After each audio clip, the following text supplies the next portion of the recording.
Good afternoon. Welcome to United TV and welcome to Bariatric Friday. Today we are going to discuss another topic with bariatric surgery journey, and we are here to talk about facts. And our goal is to tackle the issues which are important for those who are going through this bariatric surgery journey. And one of the overlooked issues is maintaining your results after bariatric surgery. Of course, I'm going to have our expert, Dr. Isaias Ergan, with me to help me to better understand what can be done in order to keep the weight loss and maintain that. And how are you doing? I'm doing great, Kamal. It's great to be back for yet another wonderful session of Bariatric Friday. Well, thank you. And I know almost every Friday you are here and you make the adjustments on your office schedule, and because we know that this is important for our patients. Absolutely. So, and because of that, we want to make sure that we better understand, and then that's one of the reasons that we repeat these, is because it's not simple. Yet it looks simple, but then when you go into the details of different issues and different things impacting each other, many people sometimes don't understand how complex these can be. That's why I trust our experts in this, and especially when it's about clinical, I let you guys to lead us. Now, usually first year, almost 12 to 18 months, where we see the most weight loss right after surgery. Now, one of the issues that we also know is this is kind of called the honeymoon. Now, I'm assuming that everyone has really good experience in their honeymoon. So that's why this is called honeymoon. So because you see the most impact. Now, things change, can change, not for everyone, but it can change, because what we need to remember is bariatric surgery is a tool. It's not a magic, and it's not curing the problem, but it's helping the problem to be controlled and, better deal with the issue. Now, what's the percentage? How often do you see patients gaining weight after these 12, 18-month period? So it is important to define what we mean by weight gain, of course, Kamal. Generally, some fluctuation of the weight upwards, whether it is 10, 15 pounds in the long term of anybody who has lost, 100 pounds or more, that's not uncommon. We see that fluctuation. And because of that, I very often discuss with patients about what their goal is and where they should aim to be in terms of the weight. As you know, the desired weight is a range, it's not a specific number. And that range could be different for different individuals. From our point of view, we want them to lose enough weight so that they will be healthy, right? But that does not mean they have to be to an absolutely normal body mass index. Some people may not be comfortable at that. Some people may want to stay at a slightly higher weight because they like looking at themselves at that weight. And that's okay as long as it's not an unhealthy type of weight, right? So, for instance, today I was discussing with a patient about the fact that they need to lose at least 80 to 90 pounds for them to be within a healthy range. Of course, if they wanted to reach their ideal weight and be at a normal body mass index, maybe they would need to lose 110 pounds or so. Well, from this patient's perspective, they communicated that they've never been at that weight throughout their life, and they would not be comfortable being at that lower weight. So they would like to lose 80 pounds, and that would be a good range for them. And what I say to them is, look, you would like to be 80 pounds lighter than when you are at the point that you feel is a comfortable weight for you. In that case, you should aim to lose 90 pounds because you will have that little cushion because there may be some weight rebound. So some weight regain and some fluctuation is not uncommon. When we talk about weight regain, we talk about serious weight regain. That actually doesn't occur very commonly. Typically occurs in about 10 to 15% of our patients. And what type of weight regain are we talking about? We're talking about people who end up regaining so much weight that now they will have lost overall less than 50% of their excess weight. And to just give you an example in numbers, let's say, let's look at what we define success as bariatric surgeons, right? We define success generally when people lose 50% of their excess weight and they maintain that in the long term, 5 years, 10 years, 15 years. Okay. So for instance, if a person's ideal body weight is 150 pounds and they come to us at 250 pounds, right? Well, let's say they lose weight, they lose 70 pounds, but then they maintain 50 pounds weight loss. If they maintain that, they are still a success for us. Now, so they go down to 180, but now they're at 200. They're 200, that's right. But then if in the long term they end up gaining so much weight that now they're getting close to their original weight, they're less than 50% away from their original weight, then we worry. That is a significant weight gain. So to answer your question, essentially significant weight regain can be seen in up to 15% of our patients in the long term. So in the beginning, when I said complex, that complexity, one of the elements of that complexity is our body itself. Well, it's supposed to be, it has its own mind and it does certain things on its own. And we sometimes fight those habits or those maybe structural setups that we have. Now, if you can explain how our body psychologically tries to regain weight, why is that happening? Absolutely. So when we look at the overall pathophysiology of obesity, really it's a combination of biological primed situations and then the environment. That's what brings about the disease of obesity. When we do surgery, bariatric surgery, we are definitely influencing many aspects of that biology, but we're not eradicating that biology. In other words, the propensity for somebody to be at a higher weight as determined by their own genetic makeup, we cannot change that with the surgery. What we can change is the mechanisms by which this is executed in the body physiologically. That also has limitations. In other words, if a person has a tendency to be at a higher weight, surgery will interfere with that, but it will not take that tendency away, right? Which means that, let's say somebody has struggled all their life with weight, right? They've done different diets, it never worked. They do bariatric surgery, they succeed, right? Because bariatric surgery is powerful. But with that success, it is important that that person also implements changes in their lifestyle that do not give any room for the weight to want, for the body to want to go up at higher weight, right?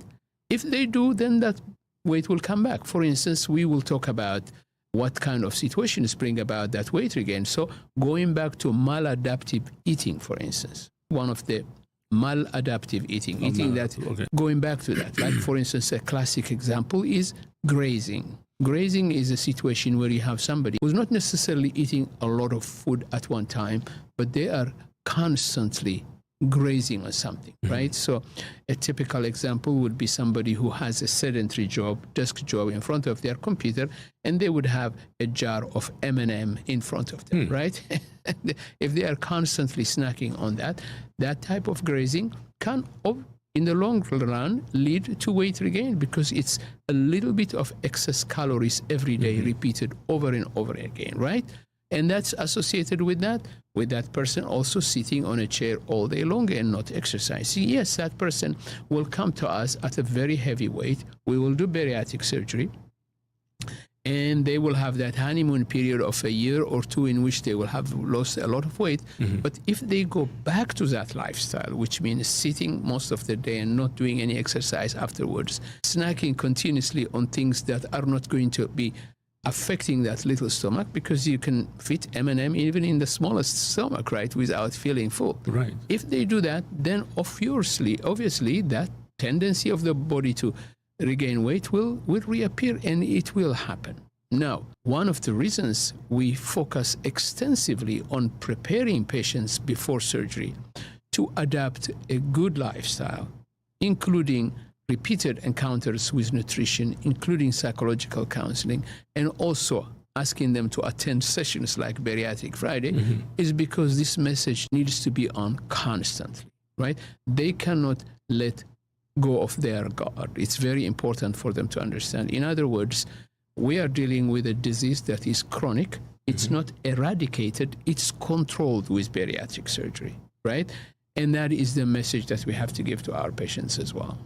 So one thing that I promise I won't mention any names.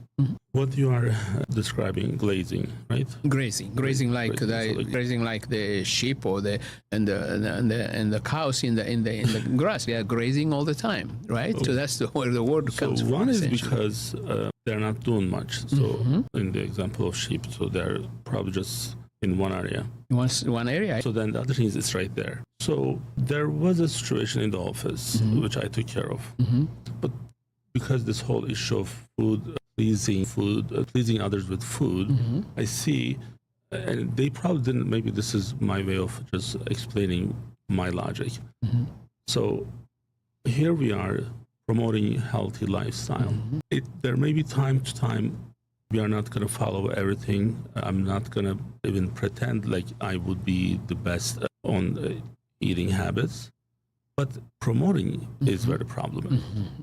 Promoting is, if I have one McDonald's, if I'm posting that and then just telling how much pressure I'm having from that would be the promotion part of it, right? So they have so much junk food on one of the tables here. So again, I will stay so Susan doesn't have to get nervous. I won't name anyone. But the issue was, to me, every time I passed that desk, I was just fighting. Maybe I should get something, or maybe I should take something, because it's all junk food. So then I said, what if I'm going through this? Maybe someone else is going through and then not able to voice out their opinion. And I'm like, why are we allowing this? We have a kitchen. We have a vending machine here. We have one downstairs. We have 2 fridges. People can bring their. Why are we presenting almost like a bazaar style? Here we are, access. If one is, you need to ask them, you don't know whether or not you need to ask them. Because in some cases, when I'm passing through that station, that's after 5 p.m., the person who's in charge is not there. So I may not be able to ask anyone, right? But it's there. And in my mind, if I'm telling you today, this was a problem for me, that means it was a problem back then. Because every time, I need to go and eat something now, or I need to fight myself. Yep. So we took care of that problem. Good. And I'm glad we did, because there was this issue of, are we just getting into people's personal space? It's not. That didn't belong to them, but it's public. But it's also, there's maybe half of the people didn't like the situation. Now, nothing wrong. That person didn't mean to do any harm to anyone. Right. That's how we were kind of trained to please others. And we need that to change, because what you are describing is a huge problem. And I know a couple of my people who are really trying so hard, because every time we have our sessions, if it's not every time, every other, we talk about what they go through. And if I'm in their situation, this will be even more difficult. I think this is important for people to understand. Yeah. So I mean, you know this, I don't have any ice cream at home. I don't keep them. If I take, if I open anything, let's say take half of it, and my sisters used to get so upset when they see that, I would just trash the other half, so then I wouldn't eat, because I just needed that one kind of encounter there, but I don't need the full amount. But if I keep it, then I know that I'm going to go back, because it's going to be readily available. Yes. So this is that simple. So, and this is nothing to do with just with patients after bariatric surgery. This is, we are talking about our own issues. So I really do advise people to kind of do a cleanup, especially if they are in a stationary situation. Make sure that they don't have immediate access to food. So, I mean, on Sundays, again, as you know, like, or Saturdays sometimes, when I go and get some coffee with unnecessary calories, I walk 3 miles to get it. And I know that at least I will be able to offset that. Spending some energy. But not every time I'm able to do it. Absolutely. So that's that kind of like, let's put that out there so that people know why certain things happen in the office, because there's a clinical reason.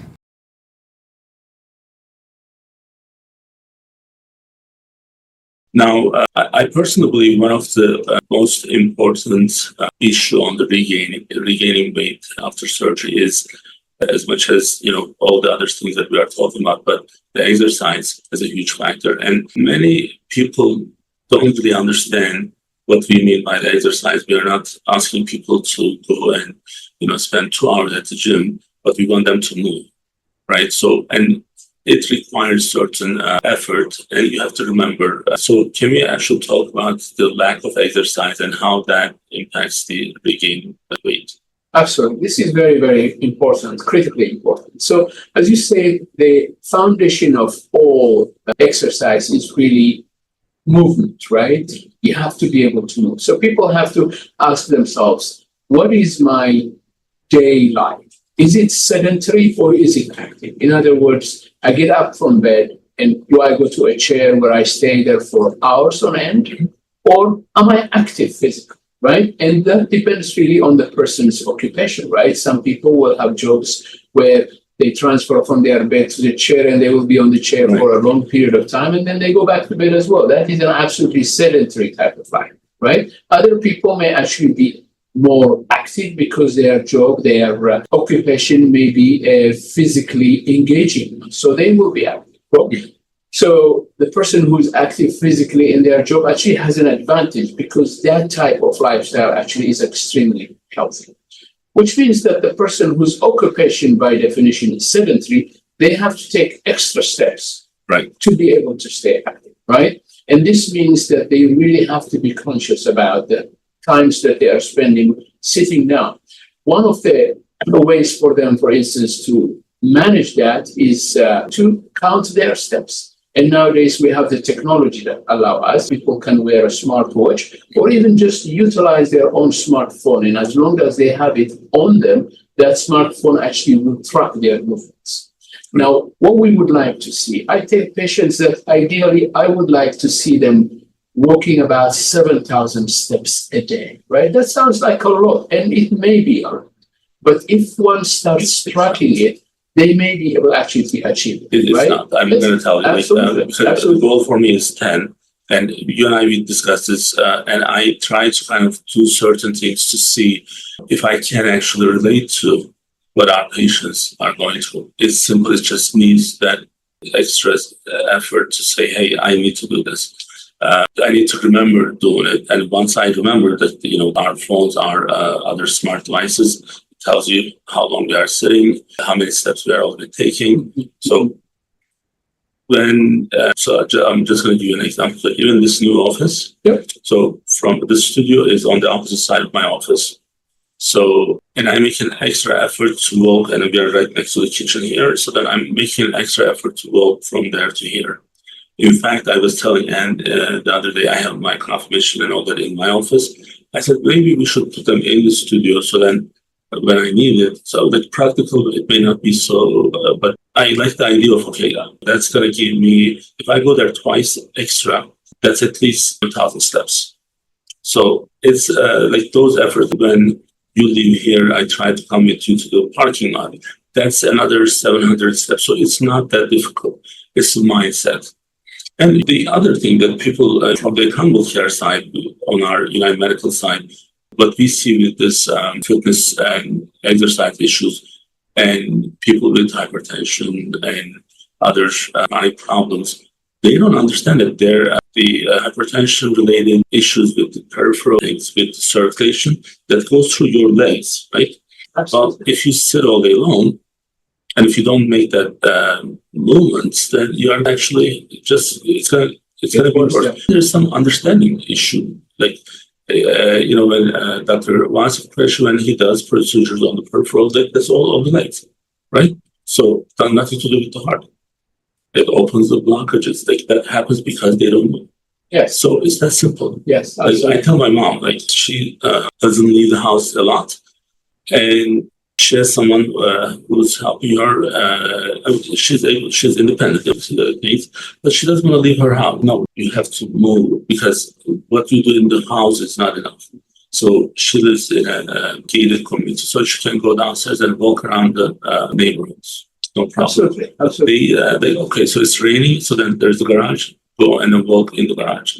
Well, it's cold, go to one of the shopping centers and then walk in the mall. So this is easy. It's just like mindset, right? It is. So the key essentially is to have that awareness of tracking it on a daily basis. As you said, if you track it on a daily basis, then you can tweak your day, your daily living the next day to add more steps, as you mentioned, for instance. Absolutely.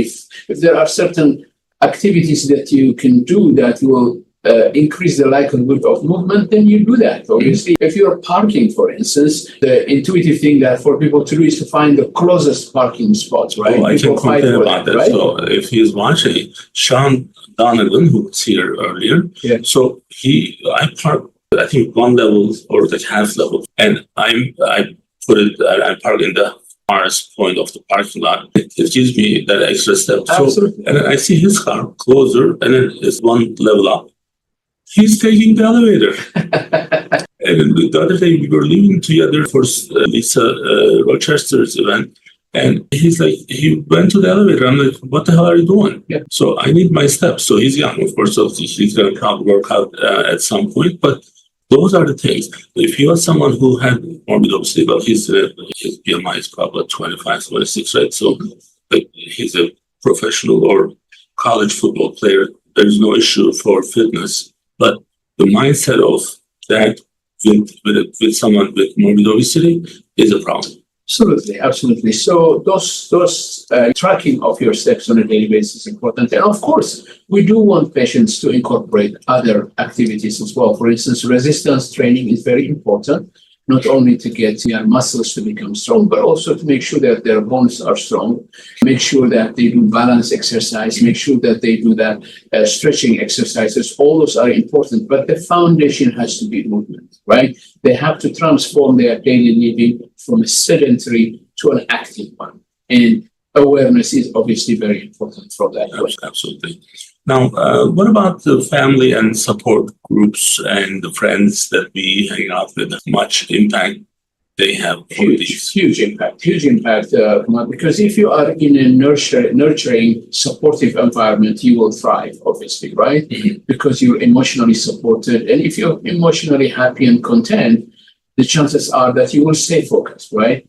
In fact, the times in which I see patients coming back after bariatric surgery, sometimes it could be as far as 12 years after bariatric surgery, and they would come back to me and say, in the last year, I regained 50 pounds, right? And they struggle before they come and see me because they feel really ashamed of the fact that that has happened. Mm-hmm. Well, almost invariably, there will have been some type of crisis in their personal life that has triggered the emotional or stress-related eating, essentially, that would lead them into that situation, right? Sure. So having that supportive environment around you is very important. And of course, it is clear that crisis can happen. Even if you have a very supportive environment, sometimes things can happen. Losing a loved one, or getting divorced, or losing your job, or things like that can happen, right? So having in place mechanisms that will support you are important, because if you're not aware of that, it's very easy to slide into stress eating or emotional eating, which is a vicious cycle that is very hard to come out from, right? Because you feel, and then obviously when we are in that kind of cycle come out, we actually reach for comfort foods, the foods that are absolutely terrible in terms of our health, but also the ones that will encourage weight gain, right? So people reach out for those foods because they want that instant gratification, right, get away from that emotional situation, from that stress. But obviously, the food will give them a little bit of comfort for a little bit, but the stress and the emotional problems will stay, which will trigger another bout of eating, which is devastating, because then they will find themselves gaining weight, and that by itself will make them stressed and emotionally unhappy. And it's a vicious cycle that really leads to a very difficult situation. So absolutely, that I see very often. And one thing I really counsel patients on is that the minute you feel that you are struggling, come back to us, right? Yes, we want you to come back and tell us that you're successful, to celebrate with us, and we're very happy about that. But we are far more interested in you coming back when you feel you need support, right? In our office, our staff, our psychologists, our nutritionists are here to support people when they are struggling. So environmental stability in terms of relationship, in terms of life situation is very important for them to stay focused in the long term. And when they feel that they're struggling in these areas, they will start struggling with weight regain as well. And it's important that they reach out.